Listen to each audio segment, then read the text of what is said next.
நிறைய பேரு வெல்த்ன்றது நிறைய பணம் இருக்கிறது மட்டும்தான் அப்படின்னு நினைச்சிட்டு இருக்காங்க. ஆனா ட்ரூ வெல்த்ன்றது கோடிக்கணக்கான பணத்தை நம்ம பேங்க்ல வச்சுக்கிட்டு இருக்கிறது மட்டுமே கிடையாது. உண்மையான வெல்த்ன்றது பணத்தோட சேர்ந்து சந்தோஷமும் ஒரு ஃபீல் ஆஃப் மைண்ட் எப்பவும் நம்ம கூடவே இருக்கணும். ஒரு வெக்கேஷன் எடுத்தாதான் இந்த மாதிரி ஸ்ட்ரெஸ்ஃபுல்லான லைஃப்ல இருந்து ஃப்ரீடம் கிடைக்கும் அப்படின்னு இல்லாம எப்பவுமே இந்த ஃப்ரீடமை நம்ம ஃபீல் பண்ணணும். அது எப்படி அப்படின்றதான் ஒரு ஆத்தர் ஒரு புக்காவே எழுதியிருக்காரு. அந்த புக்கை பத்தி தான் இந்த வாரம் நான் உங்களோட ஷேர் பண்ணிக்க போறேன். வணக்கம், உங்க கூட பேசிட்டு இருக்கிறது நான் உங்கள் திரு. ஒவ்வொரு வாரமும் நான் படிக்கிற புக்ஸ்ல இருந்து எனக்கு பிடிச்ச விஷயங்களை ரொம்ப சிம்பிளா உங்க கூட ஷேர் பண்ணிட்டு வரேன். அந்த வரிசையில இந்த வாரம் நம்ம பார்க்க போற புக் தான் எரிக் ஜாக்கன்சன் எழுதின தி ஆல்மனாக் ஆஃப் நாவல் ரவிகாந்த் அப்படின்ற புக். இந்த புக்கை பத்தி தான் இந்த வாரம் நான் உங்களோட ஷேர் பண்ணிக்க போறேன். யார் இந்த ஆத்தர் நாவல் ரவிகாந்த்? இவரு மத்தவங்க மாதிரி ஒரு டிபிக்கலான மில்லியனர் கிடையாது. அவருக்கு ஆடம்பரமா இருக்கிறதுல பெருசா ஈடுபாடும் கிடையாது. அவரு ஒரு இந்தியன் அமெரிக்கன் ஆண்டர்பிரனர் அண்ட் பிலாசபரும் கூட. ஊபர், ட்விட்டர் மாதிரி இப்ப பெருசா இருக்கிற கம்பெனிக்கு எல்லாம் அப்பவே, அதாவது அதனுடைய ஆரம்ப கட்டத்திலேயே அவரு இன்வெஸ்ட் பண்ணியிருக்காரு. அண்ட் அது மட்டும் இல்லாம ஏஞ்சல் லிஸ்ட் அப்படின்ற ஒரு பிளாட்ஃபார்மோட கோ-ஃபவுண்டரும் இவர் தான். அவரு எப்பவுமே ஒரு 3 விஷயத்துல ரொம்ப கிளாரிட்டியா இருக்கணும்னு நினைப்பாரு. ஒன்னு, இந்த மாடர்ன் வேர்ல்ட்ல எப்படி வெல்த்தை பில்ட் பண்றது. ரெண்டாவது, மத்தவங்களை விட எப்படி பெட்டரா திங்க் பண்றது. மூணாவது, எப்படி ஜென்யூனாவே ஹாப்பியா இருக்கிறது. இந்த விஷயங்களை தான் ஆத்தர் இந்த புக்ல தெளிவா சொல்லியிருக்காரு. முதல்ல நம்ம பார்க்க போறது building wealth, not just money. Author ஒரு போல்டான ஒரு ஸ்டேட்மெண்ட் சொன்னாரு. அது என்ன அப்படின்னா, you are not going to rich renting out your time. அதாவது உங்க டைமை நீங்க ரெண்டுக்கு கொடுத்துட்டு அதுல இருந்து வர பணத்தினால நீங்க பணக்காரனா ஆகணும்னு நீங்க நினைக்கிறது நடக்காத காரியம் அப்படின்னு சொல்றாரு. ஒரு நிமிஷம் இருங்க, ஆனா இதைத்தானே நம்ம எல்லாரும் பண்ணிக்கிட்டு இருக்கோம். காலையில எந்திரிக்கிறோம், வேலைக்கு போறோம், திரும்ப வீட்டுக்கு வரோம், மறுபடியும் இதுவே கண்டினியூ ஆகுது. மாச கடைசியில நமக்குன்னு ஒரு சேலரி கிடைக்குது. அதாவது அந்த மாசம் ஃபுல்லா நம்ம டைமை நம்ம ரெண்டுக்கு கொடுத்துட்டு அதுக்கான பணத்தை நம்ம வாங்கிக்கிறோம். ஆத்தர் இது ஒன்னும் தப்புன்னு சொல்லலைங்க.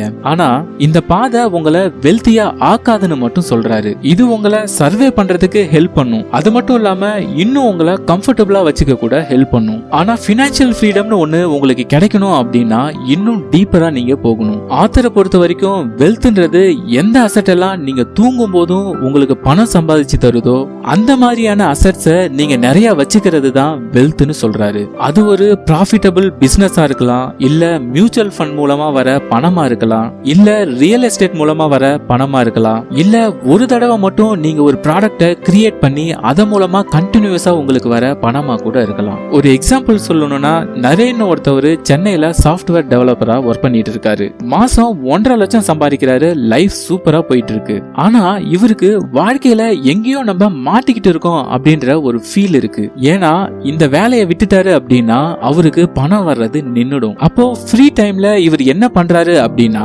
பட்ஜெட் ட்ராக்கிங் பத்தி ஒரு ஆப் ஒன்னு கிரியேட் பண்றாரு. அத பிளே ஸ்டோர்ல அப்லோட் பண்ணி அத ஆரம்பத்துல 300 ரூபாய்க்கு விக்கிறாரு. ஒரு வருஷத்துல ஒரு நாளைக்கு அதுல இருந்து மட்டுமே அவருக்கு 10,000 ரூபாய் வர ஆரம்பிச்சிச்சு. தென் மாசம் அதுல இருந்து மட்டுமே அவருக்கு 3 லட்சம் ரூபாய் கிடைச்சது. இதுதான் நம்ம முன்னாடி சொன்ன ஒன் ஆஃப் த அசெட். அங்க நரேன் என்ன பண்ணாருன்னு பாத்தீங்கன்னா, அவருடைய டைமை ரெண்டுக்கு விட்டு பணம் வாங்காம ஒரு டிஜிட்டல் ப்ராடக்ட் ஒன்ன கிரியேட் பண்ணி, அதாவது ஒரு அசெட், அவர் தூங்கும் போதும் அவருக்காக வேலை பார்க்கக்கூடிய ஒரு அசெட் ஒன்ன கிரியேட் பண்ணாரு. தென் மாசம் 3 லட்சம் ரூபாய் சம்பாதிக்கிறாரு அதுல இருந்து மட்டுமே. அடுத்ததா ஆத்தர் ஒரு 3 வகையான லிவரேஜ் பத்தி பேசுறாரு. இந்த 3 லிவரேஜ் வச்சுதான் நிறைய பேரு வெல்த்தியா இருக்காங்க. ஒன்னு லேபர் லிவரேஜ், அதாவது அடுத்த பீப்புளோட டைமை யூஸ் பண்ணி, அதாவது எம்ப்ளாயிஸோட டைமை யூஸ் பண்ணி நம்ம சம்பாதிக்கிறது. அதுதான் லேபர் லிவரேஜ். உதாரணத்துக்கு ஃபேக்டரி நடத்துறவங்க இல்ல பிசினஸ் பண்றவங்க.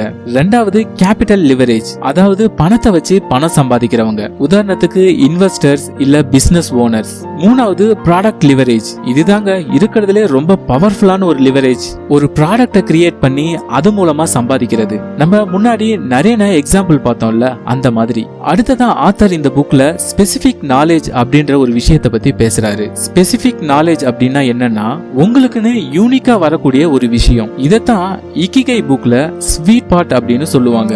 இந்த இக்கிகை கான்செப்ட் படி 3 சர்க்கிள் இருக்கு. 1 வாட் யூ லவ், எது பண்ண உனக்கு பிடிக்கும். 2 what you are good at, எதுல நீ சிறந்து விளங்குற.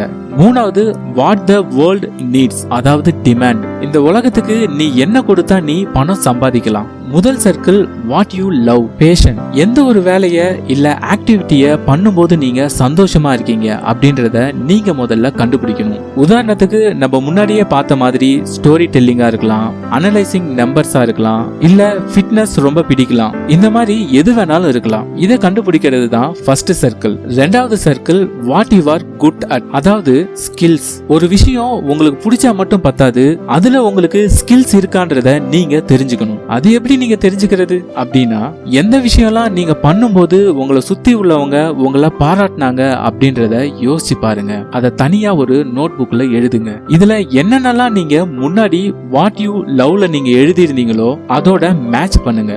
எது ரெண்டும் சிங்க் ஆகுது அப்படின்றத தெரிஞ்சுக்கோங்க. இப்போ உங்களுக்கு சில விஷயங்கள் கிடைச்சிருக்கும். இதை உங்க கெரியர் ஆக்கிக்கிற அளவுக்கு உங்களுக்கு அந்த ஸ்கில்ஸ் இருக்கா அப்படின்றத நீங்க பார்க்கணும். அப்படி இல்லனா அந்த ஸ்கில்ஸை நீங்க இன்னும் நிறைய வளர்த்துக்கணும். உதாரணத்துக்கு உங்களுக்கு வீடியோ எடிட்டிங் பண்ண ரொம்பவே பிடிக்கும் அண்ட் அதுல மொபைல்ல பண்ற அளவுக்கு உங்களுக்கு ஸ்கில்ஸ் இருக்கு. ஆனா அதை கரியர் ஆக்கிக்கிற அளவுக்கு இந்த ஸ்கில்ஸ் போதுமா அப்படின்றத நீங்க யோசிச்சுட்டு பத்தல அப்படின்னா நெக்ஸ்ட் லெவல் வீடியோ எடிட்டிங் என்னன்றத தெரிஞ்சு அதுல ஒரு சர்டிபிகேஷன் பண்ணலாம். மூணாவது circle what the world needs, அதாவது டிமாண்ட். நிறைய பேரு அவங்க கிட்ட இருக்க பேஷன்ல எதுல அவங்களுக்கு அதிகமான ஸ்கில்ஸ் இருக்கோ அதை எடுத்துக்கிட்டு அவங்க கெரியரா வச்சுக்கிட்டு போவாங்க. ஆனா அதுல அவங்களால சக்சஸ்ஃபுல்லா இருக்க முடியாது. காரணம் என்னன்னா அவங்க இந்த மூணாவது சர்க்கிளை ஃபோக்கஸ் பண்ணலன்னு அர்த்தம். மூணாவது சர்க்கிள் தான் டிமாண்ட், அதாவது உங்களுடைய அந்த ஸ்கில்ஸுக்கு இந்த வேர்ல்டுல டிமாண்ட் இருக்கா அப்படின்றத நீங்க முன்னாடியே ரிசர்ச் பண்ணி இருந்திருக்கணும். உதாரணத்துக்கு நம்ம முன்னாடியே பார்த்த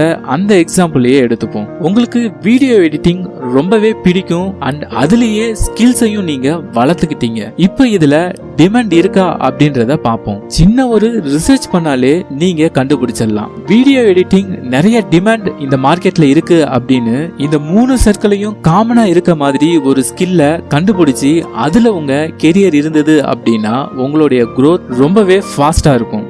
நிறைய பேர் அவங்களோட வெறும் பேஷனை மட்டும் ஃபாலோ பண்ணி போவாங்க. அதனால பினான்சியலா ரொம்பவே ஸ்ட்ரகிள் ஆவாங்க. நிறைய பேர் வெறும் ஸ்கில்ல மட்டும் தெரிஞ்சுக்கிட்டு போவாங்க. ஆனா அதுல அவங்களுக்கு பேஷன் இல்லாததுனால அதுலயும் ஜெயிக்க முடியாது.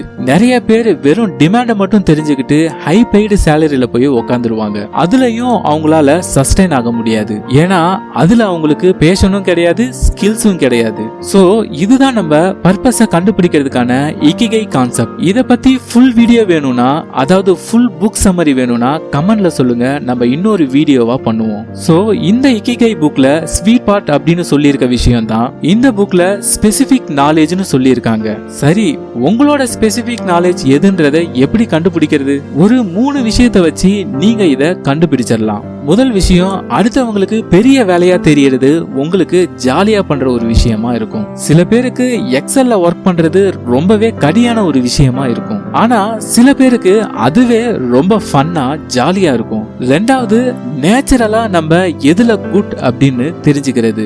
உதாரணத்துக்கு ஸ்டோரி டெல்லிங்கா இருக்கலாம், இல்ல டிராயிங்கா இருக்கலாம், இல்ல டீச்சிங்கா கூட இருக்கலாம். மூணாவது விஷயம், இது ஒரு சூப்பரான விஷயம். இத வச்சு ஈஸியாவே உங்ககிட்ட இருக்கிற ஸ்பெசிபிக் நாலேஜ் என்னன்றத நீங்க தெரிஞ்சுக்கலாம். அடுத்தவங்க அடிக்கடி எந்த ஒரு விஷயத்துல உங்ககிட்ட ஹெல்ப் கேக்குறாங்க. உதாரணத்துக்கு நீங்க சூப்பரா ரெஸ்யூம் பண்ணிருப்பீங்க உங்களுக்காக. ஆனா அத பார்த்துட்டு மத்தவங்களும் அவங்களுக்கு அதே மாதிரி ரெஸ்யூமை ப்ரிப்பேர் பண்ண சொல்லி கேட்பாங்க. அப்பதான் உங்களுக்கே தெரியும் நீங்க ரெஸ்யூம் ப்ரிப்பேர் பண்றதுல எக்ஸ்பர்ட்னு. அடுத்ததான் ஆத்தர் ஹாப்பினஸ் பத்தி பேசுறாரு. நிறைய பேரு சக்சஸ் இருந்தாதான் பணம் கிடைக்கும், பணம் இருந்தாதான் ஃப்ரீடம் கிடைக்கும், ஃப்ரீடம் இருந்தாதான் ஹாப்பினஸ் கிடைக்கும் அப்படின்னு நினைச்சுக்கிட்டு இருக்காங்க. ஆனா ஆத்தர் சொல்றாரு, ஹாப்பினஸ் இருந்தாதான் நமக்குள்ள ஒரு ஃபீல் கிடைக்கும், ஃபீல் இருந்தாதான் ஒரு கிளாரிட்டி கிடைக்கும், கிளாரிட்டி இருந்தாதான் ஒரு ரைட் ஆக்ஷன் எடுக்க முடியும், ரைட் ஆக்ஷன் எடுத்தாதான் நமக்கு சக்சஸ் கிடைக்கும் அப்படின்னு சொல்றாரு. இன்னும் சிம்பிளா சொல்ல போனா ஹாப்பினஸ் ஃபர்ஸ்ட் வச்சா மட்டும்தான் நமக்கு சக்சஸ் ஈஸியா கிடைக்கும். இல்லனா நீங்க எவ்வளவு சம்பாதிச்சாலும் கடைசியில உங்களுக்குள்ள எம்டியா தான் ஃபீல் பண்ணுவீங்க அப்படின்னு சொல்றாரு. நிறைய பேரு ஹாப்பினஸையும் பிளஷரையும் குழப்பிப்பாங்க, ரெண்டும் ஒண்ணு அப்படின்னு. ஆனா ரெண்டுமே வேற வேற. பிரியாணி சாப்பிடுறது ஹாப்பினஸ்ஸான்னு கேட்டீங்கன்னா கிடையாது, அது ஒரு பிளஷர். ஒரு புது ஐபோன் வாங்குறது ஹாப்பினஸ் கிடையாது, பிளஷர். ஒரு வெப் சீரிஸ் பாக்குறது ஹாப்பினஸ் கிடையாது, பிளஷர். பிளஷர்ன்றது ஒரு ஷார்ட் டைம் ஹாப்பினஸ் தாங்க. ரியல் ஹாப்பினஸ்ன்றது பீஸ்ஃபுல்லா இருக்கிறது, லாங் டர்மா இருக்கிறது. இந்த ஹாப்பினஸ் கிடைக்கிறதெல்லாம் கஷ்டம் அப்படின்னு சொல்றவங்களுக்காகவே ஆத்தர் சொல்றாரு, இந்த ஹாப்பினஸ்ன்றது ஒரு ட்ரைனபிள் ஸ்கில். அதாவது இந்த ஸ்கில்ல நீங்க கத்துக்கிறது மூலமா நீங்க ஹாப்பியா இருக்க முடியும். முதல்ல ஹாப்பினஸ் நமக்குள்ள கொண்டு வர்றதுக்கு அன்ஹாப்பினஸ்லாம் என்னென்ன அப்படின்றத நம்ம தெரிஞ்சுக்கணும். நமக்குள்ள எப்பவுமே ஒரு வாய்ஸ் கேட்டுக்கிட்டே இருக்கும், எப்பவுமே கவலைப்பட்டுக்கிட்டே இருக்கும், எதை பத்தியாவது பிளான் பண்ணிக்கிட்டே இருக்கும், எல்லாரையும் ஜட்ஜ் பண்ணிக்கிட்டே இருக்கும், கண்டினியூஸா டிசையரை உருவாக்கிக்கிட்டு இருக்கும். இதை விட எனக்கு பெட்டர் ஜாப் வேணும், இதை விட எனக்கு அதிகமான வியூஸ் வேணும், இதை விட எனக்கு பெட்டரான கார் வேணும். ஒருவேளை இது எல்லாம் கிடைச்சாலும் அடுத்தது என்ன, அடுத்தது என்னன்றதையே திங்க் பண்ண வைக்கும். இப்படியே அது முடிவே இல்லாம யோசிச்சுக்கிட்டே இருக்கும். இது எல்லாத்தையும் தவிர்க்கிறதுக்காகவே ஆத்தர் சில சிம்பிளான டிப்ஸ கொடுக்கிறாரு. Number 1, meditation. காலையில எந்திரிச்சதும் எதுவுமே பண்ணாம ஒரு 10 நிமிஷம் சைலண்டா மெடிடேஷன் பண்ணணும். ரெண்டாவது, நிறைய விஷயங்களை ஒரே நேரத்துல யோசிக்காம 1 by 1 யோசிக்கணும். உதாரணத்துக்கு ஒரு பிரவுசர்ல நீங்க 10 டேப் ஓபன் பண்ணி வச்சிருக்கீங்கன்னா உங்களுக்கே அது கன்ஃபியூஷனா இருக்கும்.